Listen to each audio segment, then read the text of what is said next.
Praise the Lord Jesus Christ. எனக்கு அன்பார்ந்த தேவஜனமே, தேவனின் சத்தங்கிற நிகழ்ச்சிக்கு நான் உங்களை வரவேற்கிறேன். ஆண்டவருக்கு நான் மிகவும் மனதார நன்றி சொல்றேன். என்னோட கூட எபிரேயர் புஸ்தகம் 11வது அதிகாரம் 26வது வசனம். சத்தியத்தை அறியும் அறிவை அடைந்த பின்பு நாம் மனப்பூர்வமாய் பாவம் செய்கிறவர்களாய் இருந்தால் பாவங்களின் நிமித்தம் செலுத்தத்தக்க வேறொரு பலி இனி இராமல். என்னவா? நம்ம சத்தியத்தை அறிந்து கொள்றோம், நம்ம ரட்சிக்கப்பட்டுட்டோம். ரட்சிக்கப்பட்ட பின்பும் என்னவா, மனப்பூர்வமா பாவம் செய்யறவங்களும் சரி, இல்ல சுவிசேஷத்தை போய் சொல்லியாச்சு, சத்தியத்தை சொல்லியாச்சு, அதை கேட்டதுக்கு அப்புறமும் ஆண்டவராக இயேசு கிறிஸ்துவை ஏற்றுக்கொள்ள மனதில்லாத இருக்காங்கல்ல, அப்படிப்பட்ட நபர்களுக்கு என்னவா, இந்த சத்தியத்தை அறியும் அறிவை அடைந்த பின்பும் நாம் மனப்பூர்வமாய் பாவம் செய்கிறவர்களா இருந்தால் பாவங்களின் நிமித்தம் செலுத்தத்தக்க வேறொரு பலி இல்லை. அப்ப என்ன, அந்த பாவத்தின் சம்பளம் மரணம் நமக்கு தெரியும். அப்ப அதன் நிமித்தம் வேற ஒரு பலி நமக்கு கிடையாது, வேற ஒருத்தர் பரிகாரி நமக்கு கிடையாது. ஆண்டவராக இயேசு கிறிஸ்துவை தவிர வேற யாரும் நமக்காக பரிகாரி ஆகல, மரணத்தை எய்து கொள்ளல. நமக்காக பாவத்தை ஏற்றுக்கொண்டு சிலுவையில் அறையப்பட்டு நமக்காக ரத்தம் சிந்து நமக்காக மரித்து நமக்காக உயிரோடு இருந்து நமக்காக மீண்டும் வரப்போகிற ஆண்டவராக இயேசு கிறிஸ்துவை தவிர வேறொரு ரட்சகர் நமக்கு கிடையாது. அப்ப யாருக்கு இது சொல்லப்பட்டிருக்கு? நீங்க சத்தியத்தை அறிந்து ரட்சிப்புக்குள்ளேயும் வந்து ஆனா மனப்பூர்வமா நீங்க பாவம் செய்யறச்சேவும் சரி, சத்தியத்தை சொன்னதுக்கு அப்புறமும் சுவிசேஷத்தெல்லாம் கேட்டதுக்கு அப்புறம் ஆண்டவராக இயேசு கிறிஸ்துவை ஏற்றுக்கொள்ளாமல் பாவம் செய்யறச்சேவும் சரி, வேற ஒரு பரிகாரி கிடையாது, வேற ஒரு ரட்சகர் கிடையாது. அப்ப என்ன, பாவத்தின் சம்பளம் மரணம் தான்.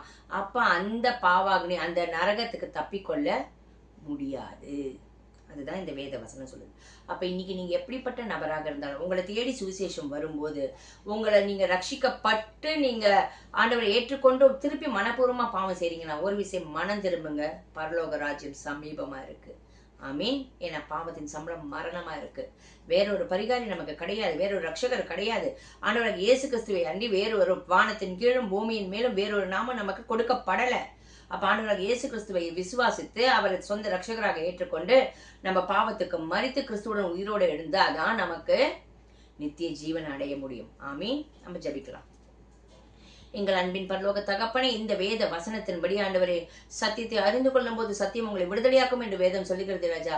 சத்தியத்தை அறிந்து கொண்டும் ஆண்டவராக இயேசு கிறிஸ்துவை உங்களுடைய ரட்சிப்புக்குள்ள வந்து மனப்பூர்வமாக பாவம் செய்கிறவர்களும் சரி, உங்களுடைய சுவிசேஷத்தை கேட்டும் ஆண்டவரை உண்மை ஏற்றுக்கொள்ள முடியாதபடிக்கு இதை கடினப்படுத்தி கொண்டு பாவம் மனப்பூர்வமாக செய்கிறவர்களாக யாராக இருந்தாலும் அந்த நரகத்துக்கு தப்பிக்கொள்ள முடியாதுன்னு வேத வசனம் சொல்லுகிறது ராஜா. அப்படிப்பட்டவர்களுக்காக நாங்கள் ஒரு விஷயானவர் திறப்பிலிருந்து ஜெபிக்கிறோம் ராஜா. எங்கள் குடும்பங்கள் இருக்கலாம், சபைகள் இருக்கலாம், எங்க தேசத்துல இருக்கலாம், எங்க இணைஜன மக்களாக இருக்கலாம், நண்பர்களாக இருக்கலாம் ராஜா. அப்படி யாராக இருந்தாலும் ஒரு விஷயம் ஆண்டவரே, உங்களுடைய கிருபையினால ஆண்டவரே விசுவாசத்தை கொடுத்து அந்த விசுவாசத்தின்படி உங்களை ஏற்றுக்கொள்ள மனம் திரும்ப பாவத்தை அறிக்கையிட்டு இயேசுவின் ரத்தத்தினால பாவ மன்னிப்பை பெற்றுக்கொண்டு இயேசுவின் நாமத்தினால் ரட்சிப்பு பெற்றுக்கொள்ள உதவி செய்வீராக. அந்த ரட்சிப்பு பரிபூர்ண அடையும்படிக்கு மனம் திரும்புதல் உண்டாகி ஆண்டவர் இனி மனப்பூர்வமாக பாவம் செய்யாதபடிக்கு பாவத்துக்கு மரித்து கிறிஸ்துவின் உயிரோடு எழுந்து சாட்சியுள்ள ஜீவியம் வாழ்ந்து நித்திய ஜீவனை அடைய உதவி செய்யுங்க. மீட்பர் இயேசு கிறிஸ்துவின் நாமத்தினால ஜெபிக்கிறோம் பிதாவே. ஆமீன். ஆமீன். God bless you.